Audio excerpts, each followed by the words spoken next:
Ihr visualisiert Unternehmenskultur. Wie genau kann ich mir das vorstellen?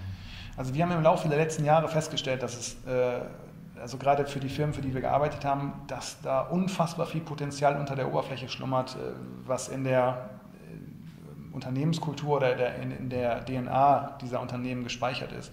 Aber durch das Tagesgeschäft einfach viel zu wenig Beachtung bekommt und wir versuchen einen Zugang zu dieser DNA wiederherzustellen.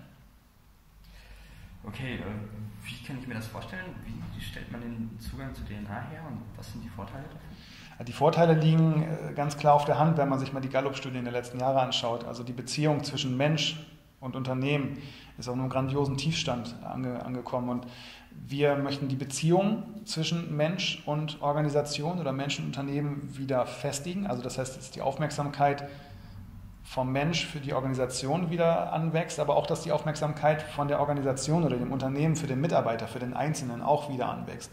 Und da ist uns aufgefallen, dass man über Belehrung gar nicht weit kommt. Da verschließen sich die Menschen eher. Kein Mensch hat Lust, sich schlaue Texte anzuhören.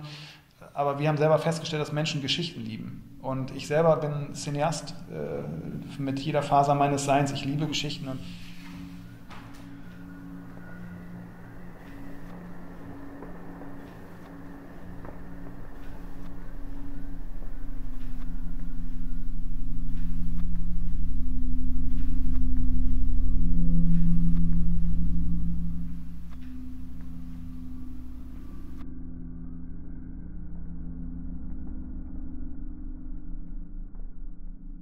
was wir am Ende für uns verstanden haben, ist, dass das Potenzial einer Geschichte die Fantasie weckt und die Neugier auch wieder weckt im Menschen, im Mitarbeiter, aber natürlich auch in Kunden und auch in Partnern, Kooperationspartnern von diesen Firmen. Und dass die Gestaltung ein unglaublich starkes Element ist, um diese Geschichten auch später zu transportieren. Also gerade der Raum, die Architektur bietet da unfassbare Potenziale. Und wie können diese Geschichten im Alltag später angewendet werden?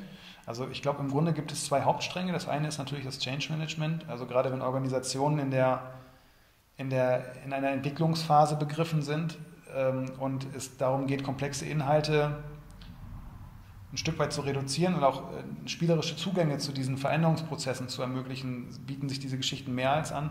Auf der anderen Ebene hast du natürlich aber auch den Raum, oder die Gestaltung als solches, die diese Geschichten transportieren kann. Und das Schöne ist an der Gestaltung, dass jedes Ausdrucksmedium der Gestaltung, sei es die Architektur, die Innenarchitektur oder die Grafik, ihre jeweils spezifischen eigenen Fähigkeiten besitzt, um diese DNA oder diese Geschichte, diese Motive zu transportieren.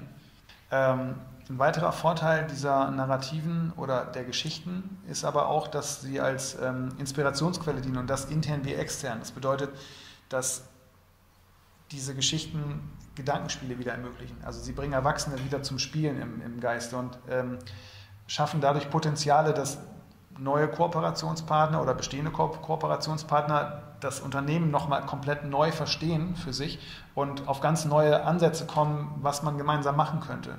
Füreinander, miteinander.